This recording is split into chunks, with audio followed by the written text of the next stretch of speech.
For 70 years, Buyers Right Insurance has been responding to their customers with honest and accurate information. For your business or personal insurance needs, trust Buyers Right where relationships matter. The reasons we bring you that ad is because, well, this hour is sponsored by Buyers Right Insurance. Now, back to Donna Francavilla, who is guest hosting the Richard Dixon Show. Donna? Well, thanks so much, Austin. I sure appreciate it. He's been so terrific. Throughout the afternoon, I walked in here, I'm like, okay, I don't know which button to push. And he said, do you want me to push the buttons for you? Yes, thank you. I didn't know which one of these, there's an orange one and a red one and two white ones. Anyway, I didn't know which one did what. And the last time I was here at WAPI, we were in a different studio.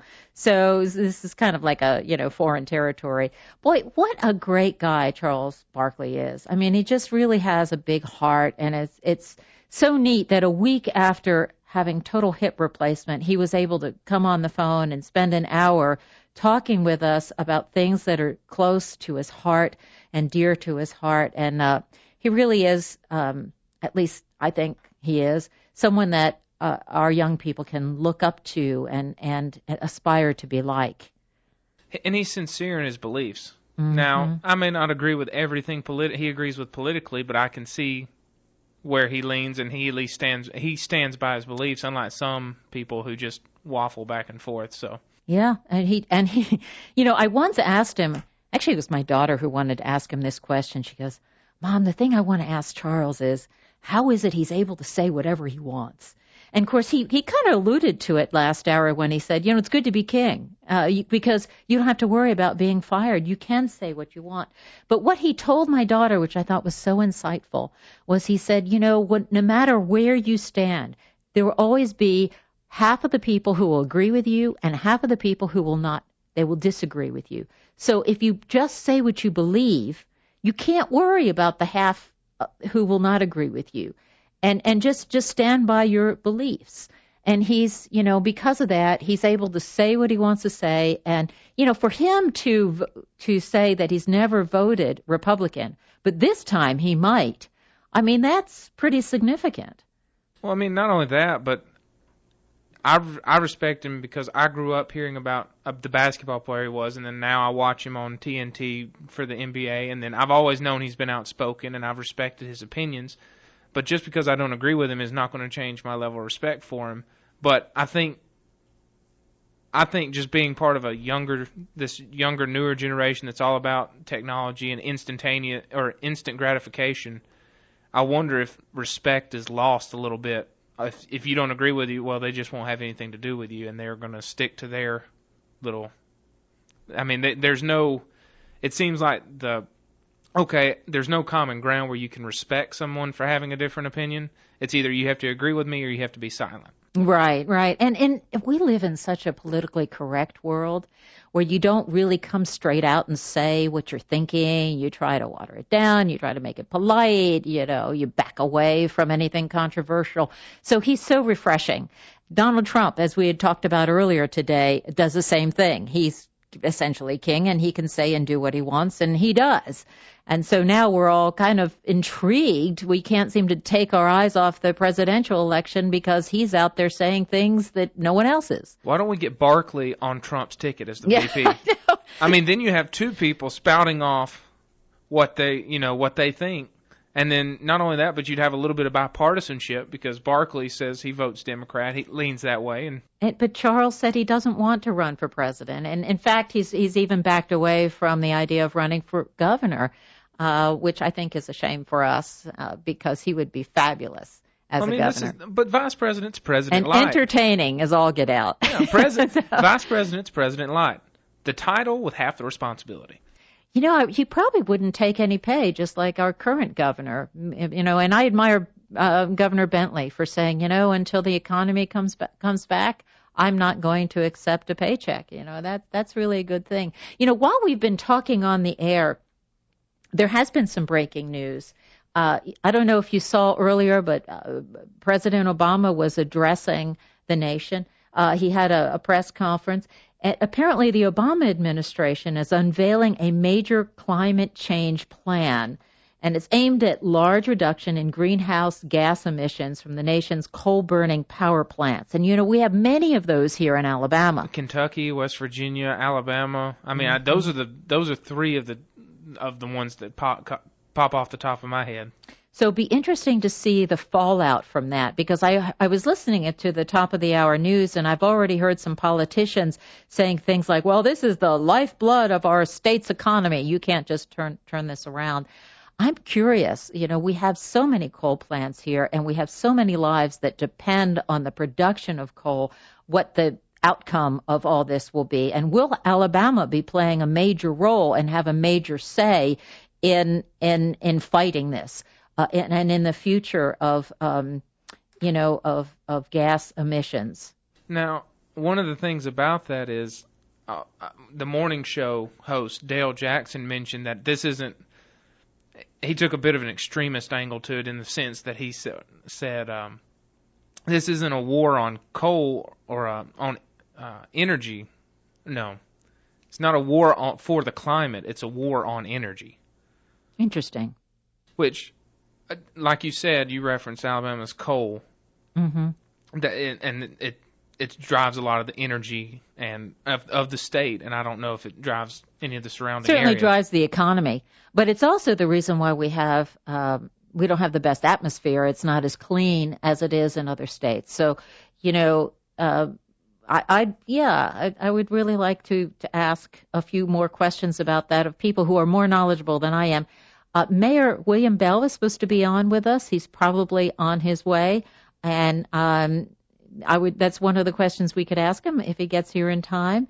Also, Mayor Bell was recently in Italy. He went with UNESCO and to a conference that was held only about 40 to 60 within that range. Mayors from around the country and the world were invited to the Vatican to talk about climate change. So I'd be really curious to know what he thinks of President Obama's new initiative, if he's on board or if he's against it. Probably I'm thinking he's on board. And also maybe what he accomplished when he was in Italy. But back to this news. Apparently, the Clean Power Plan is the final version of regulations by the Environmental Protection Agency, which President Barack Obama called, quote, the biggest, most important step we've ever taken to combat climate change. And that was a video released, Saturday night over the weekend. So, is this executive action? I don't know how he would have managed to accomplish this. Because I know you would have heard about this going through Congress prior to this, would you not have? I think he's trying to get Congress behind him. Well, I think he's trying to do that on a lot of different fronts. The Iran bill. Yeah. The list is just growing longer by the day. And it's so true. And, a little later in the hour at 4:30, Paul DeMarco will be with us to talk about what's happening in Montgomery. Because today is an important day. Alabama lawmakers return from a 3-week recess with 9 days left to pass a general fund budget during the special session. Now, Governor Bentley has proposed a $302 million tax increase. I don't know anybody who likes a tax increase, but he says we have to do it.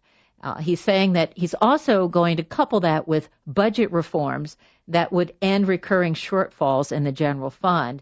And as I said earlier, there's no reason to live from one crisis to another, which I think we've been doing in this state for as long as I've lived here, which has been more than 20 years. But how much of that is due to earmarking? It's certainly that's part of the discussion. I think Richard has said it numerous times, I think we're one of 2 states that still has 2 budgets. Mm-hmm. And then I think we're one of the last states that still has as much earmarking as we do in the budget. I understand there needs to be some earmarking. Like there needs to be a base amount, and then anything above that can and will be moved to proportionate. I mean, it needs to be fluid. A budget is not going to be set in concrete, and it's not going to work if it's set in concrete, as you can see right now. So the state constitution mandates that tax increase bills start in the House, and so that we have to gauge support there first before it goes on to the Senate. And well, maybe Paul will shed some light on this, because generally the guys that are down there, this is their part-time gig. This is not what they're focused on full-time.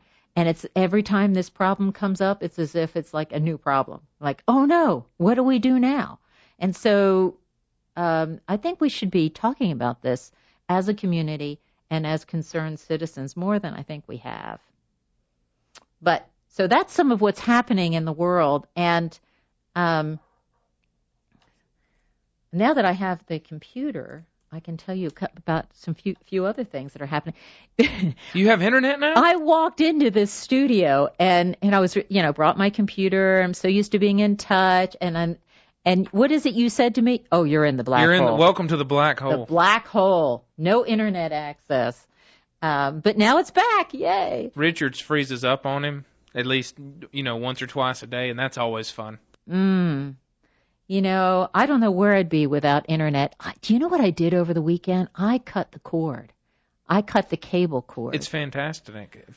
Fantastic, isn't it? Well, it's really weird because I realized that I don't really watch a lot of television. I'm on my computer all the time. I'm so dependent on the internet. I don't know if I could even be without it. Do you sleep with your phone by you, or am I weird? I do, because my alarm is there, and if I had to get up out of bed to turn it off, it'd probably go out the window. I'm not a morning person, so I need it there within reach so I can quickly, one, if I get up earlier than my wife, turn it off so she doesn't kick me, and two, because I want to turn it off. Well, yeah, so my phone's by my side too, and the computer, and apparently you're not supposed to have any electronics with you when you go to sleep at night. It's not supposed to be good for you. Probably giving us brain cancer. I don't know. But if you want to call in and talk to us, please do. The number is 944-1070. I'm Donna Francavilla, filling in for Richard Dixon. For you Richard Dixon fans, and I know there are many of you who love that dear man. He will be back tomorrow. I'm just pitch hitting for today, and so grateful for the opportunity. If you're calling in toll-free, the number is 866-927-1070. I am a CBS radio national correspondent, been covering for CBS for 15 years. You may remember me from television. If you are up in years, I was on on WVTM, which is Channel 13, between 96 and 99, and then I did some stories for Alabama Public Television. In the year 2000, I did 2 international journalism exchanges, and so that I reported from Europe.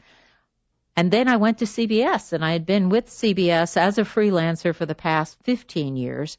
And more recently, in the past couple of years, I've been with WBMA, which is ABC 3340, filling in there as well. So I've had fun working in the media. I've also done Where Are They Now? I did some shows for the Oprah Winfrey program, and I interviewed Peekaboo Street, and I interviewed the Round Mound of Sound. I'm drawing a blank. Help me out. I have no idea. Oh, come on. He sings. He won the American Idol. Oh, Ruben Studdard? Ruben Studdard. Thank you. He has the cutest little dog. Anyway, so I did some of that, and I also wrote for Agency France Presse, which is an international wire service. So you are listening to WAPI